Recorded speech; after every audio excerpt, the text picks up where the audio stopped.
Yo, what's up you guys? Welcome back to the channel. Today we're going to do some more stuff to the Toyota Celica Supra.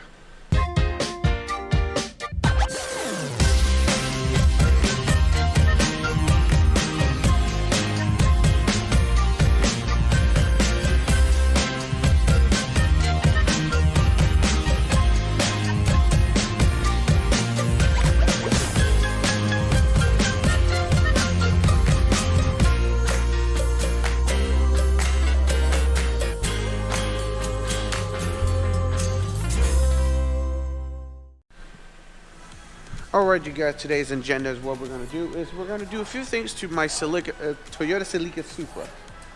I have three things I want to try to do today. Hopefully I can accomplish. Number one is get rid of this fuel cell.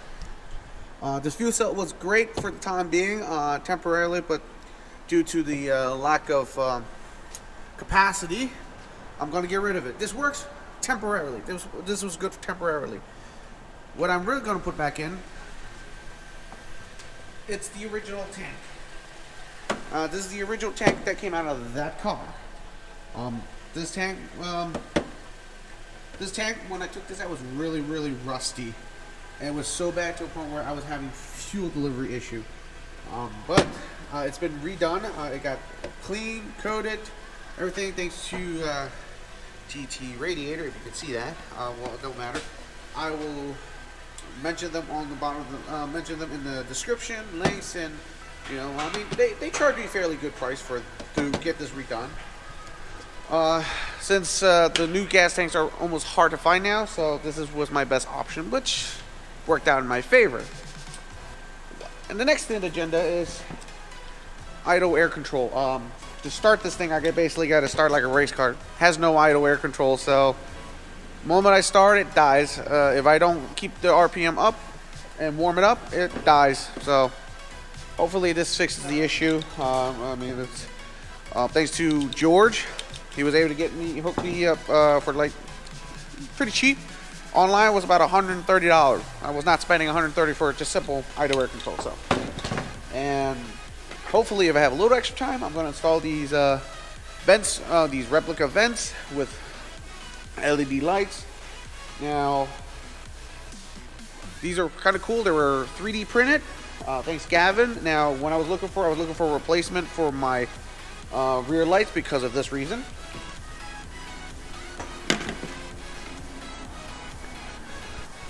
Get the fuck out of the way. Because of this reason here, I sort of broke it, so I need a replacement.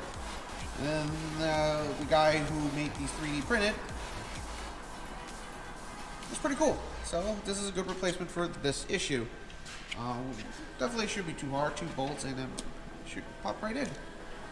All right, let's get this started. I do have to be somewhere, so I'll try to get this done as soon as possible.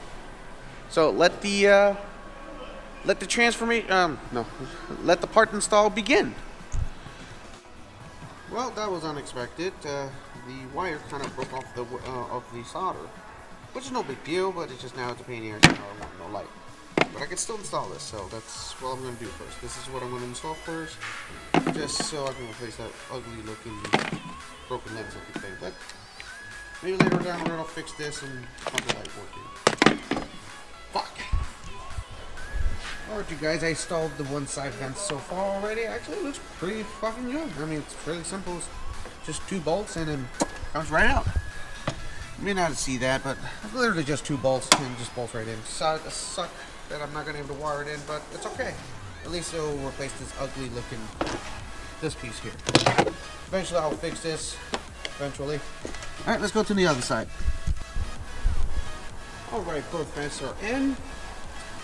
So far, I kind of like it. It's not bad. For 3D printed, it's cheap. They're not bad. They're a good replacement. However, I wish I was able to wire these lights.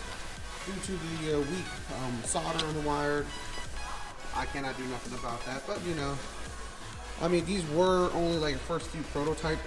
It's not finalized, but I just looking for a replacement. So I definitely will tell Gavin, the guy who 3D printed this, I'll give him my feedback of them. But overall, it looks pretty decent. I mean, it's not overall not the real thing, but you know, just look for something different, some replacement. These will do. All right, on to the next thing. All right, now we're gonna do the tank.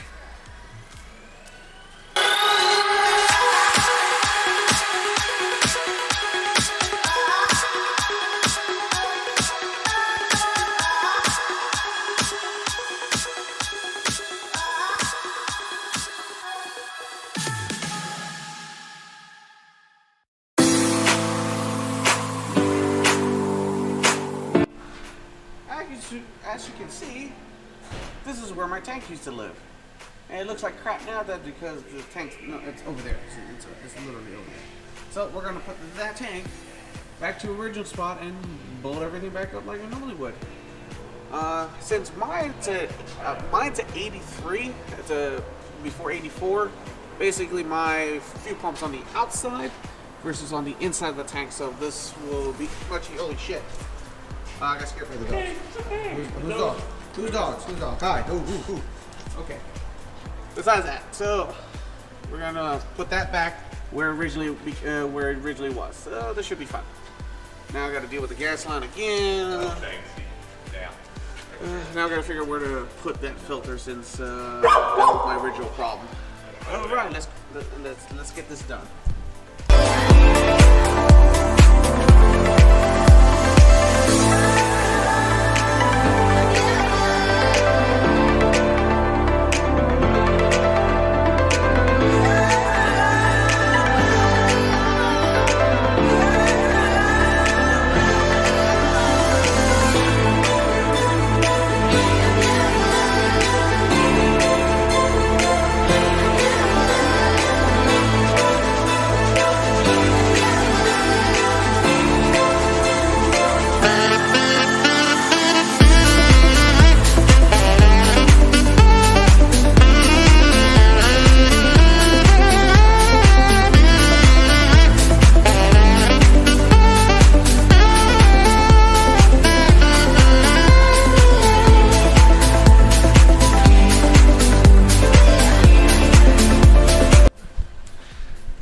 Right now the tank, it's somewhat in. We got the straps, you know, all the goody stuff here. We got the fuel net that went through. I got to put the cover over it. I mean, it literally just bolts right in. All I had to do is to redo the hoses a little bit. I know there's barely any light under here, but we got to redo some of these hoses. There's only literally 3 hoses. There's the fuel pump, which that's not going to change much. The return, and then we got the vent is for the evap part. So this shouldn't be too hard. So we're almost done with this part. Shouldn't take no long. We did have a few hiccups with the filter being in the way, but after that, it's pretty much pulled in. I did have a few people telling me that I was not able to take this tank in or out without taking the neck off, but that's not true.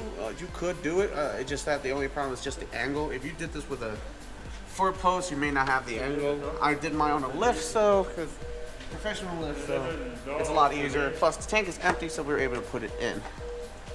Right now, I'm gonna button up the tank, remove the cell, cut any excess hose that was just for that reason, and then we're done. For this part, we're gonna see if we can do the idle air control motor, but let's continue on. Whew. All right, the fuse set has finally been removed. The fuse set's right over there. We finally got to remove that, drain it, and everything. Finally got my fucking trunk space back.